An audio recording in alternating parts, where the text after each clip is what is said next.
Okay, door hinge, door latch adjustment for good fit. It's always an issue, and these are all aftermarket parts. AMD though. Now this is before any body work is done, so anybody knows you can get a little play with your primer and bring it up. And I've been doing this for, I don't know, quite a while now, and I think I've mastered, I shouldn't say mastered, I'm just gonna always learn something. The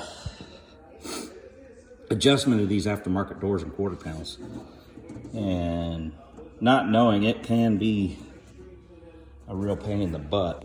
Now, this gap, I think is still a little too wide at the top. And that's what I found is common on these quarter panels. So, here's another issue with the quarter panels right here. You can't see it. There's probably a good 1/4 of an inch right there. But it just tapers out really nice down here. On this side is not too bad. I can live with that. Here's the passenger side door. I mean, it just looks really good.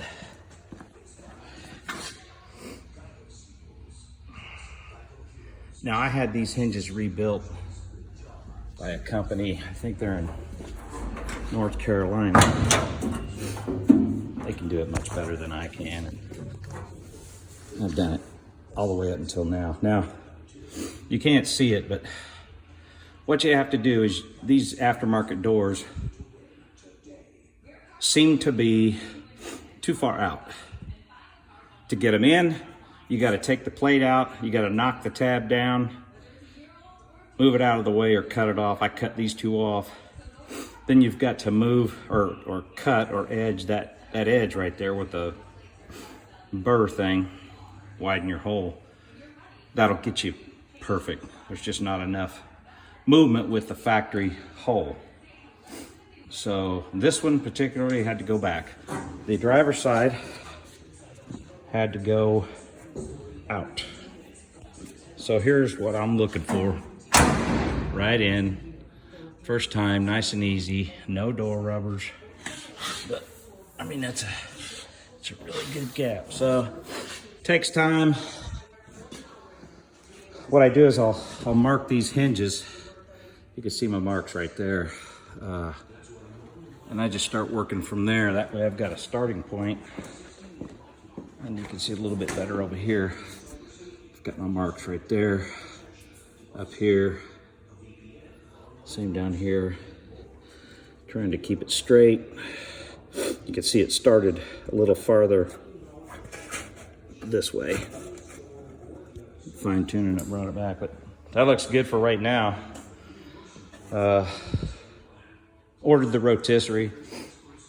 These past 7-8 years I've been borrowing a friend's, and we moved. So yeah, guess what? Finding a used one's kind of hard.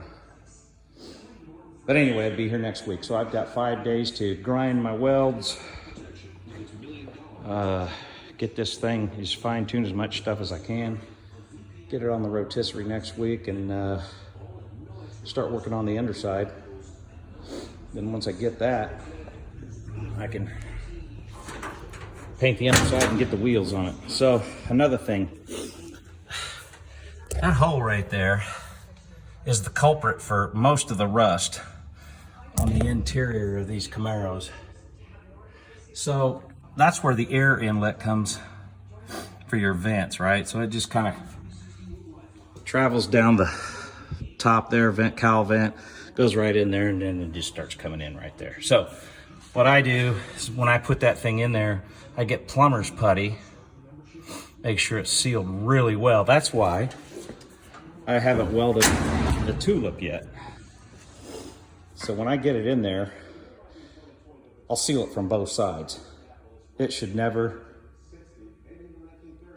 leak again in there from there. That's what I try to strive by. You can see when you take these things apart what the problem is. But so I'll have the kick panel put on, I'll also put the door light pin in there, and then seal that tulip up, then paint the bottom firewall. So anyway, that's where we're at. It's Friday. Any questions? Throw them in the remarks. Help you out as much as I can. Or you can go to Team Camaro and look at my build project on the blue one. So there it is. And Team Camaro, it's Tryman8654 is my, I guess, the name I put in there. So there it is, folks. It's Friday afternoon. Clean the shop a little bit more. Be safe, lights out.